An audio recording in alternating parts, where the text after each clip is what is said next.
Yeah, I think the big thing that puts Liverpool ahead of a lot of other clubs, it's a winning culture. Mm. So everything's designed for the club to be successful.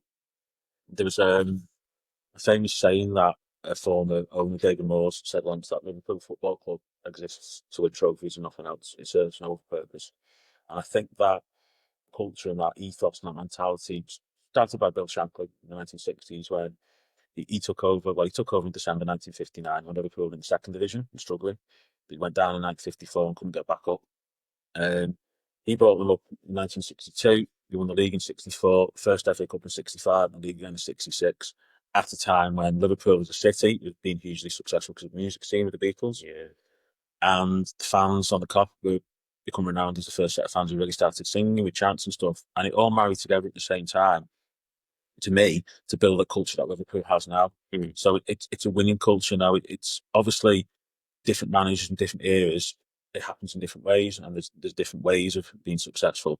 But ultimately, when a player comes to Liverpool or whoever comes to Liverpool, it's drilled into them that you're here to win, and I think that's the big difference. Um, Not every club can be as big as Liverpool. Not every club can win as much as Liverpool. And obviously, the bigger you are, the more money you've got, the more it helps you to sign the best Yeah. players and all the rest of it. But at the same time, you have to have the right individuals in the club with the right mentality, and that goes from the top. It goes from the owners, the chief executive, to the director of football, to the managers, to the coaches, to the players, to the staff, to the fans. And I think it's kind of inbuilt in a way that I think it's Shankly said, first is first, second is nothing. 1 year.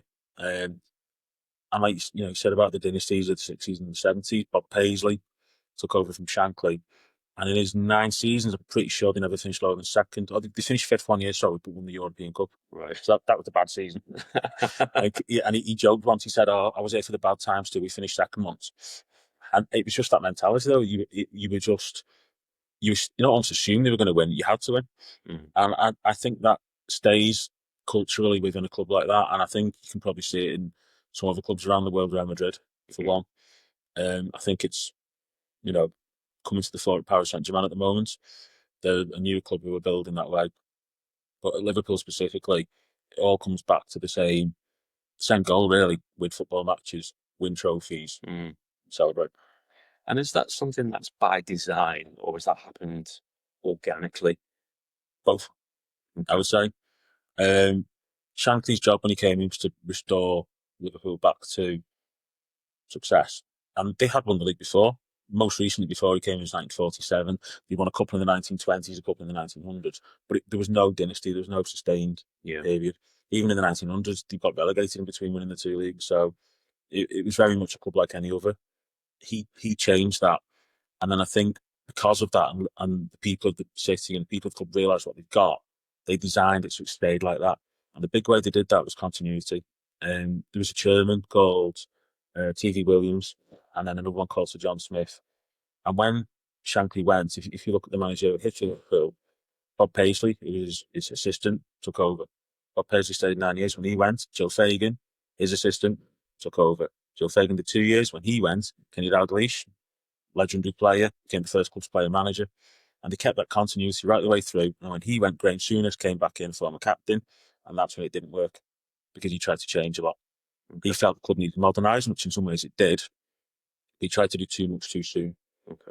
He bought the wrong players as at the start point, but he brought in some European methods he'd learned when he was playing for Sampdoria in Italy, and the club just wasn't quite ready. It needed to be a more gradual change rather than a bull in a china shop style.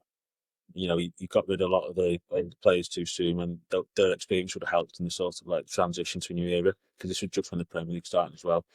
Different clubs are getting different money, new rivalries are coming. Man United made the Mm. most of it with their commercial side, so people hadn't developed well enough at the time. Um, and I think it was only restored when Gerard Houllier came back in. Okay. He's probably underrated, really, in terms of what he actually did for Liverpool, Right. setting the modern day building blocks. For starters, he was Liverpool don't train at Melwood anymore, but he redeveloped it. It was called the Millennium Pavilion. They built a whole new thing of hydro pool and all the sort of mod cons. Yeah. This is like, Sports science. yeah, sports science, brought all that in, changed the players' diets and all the rest of it.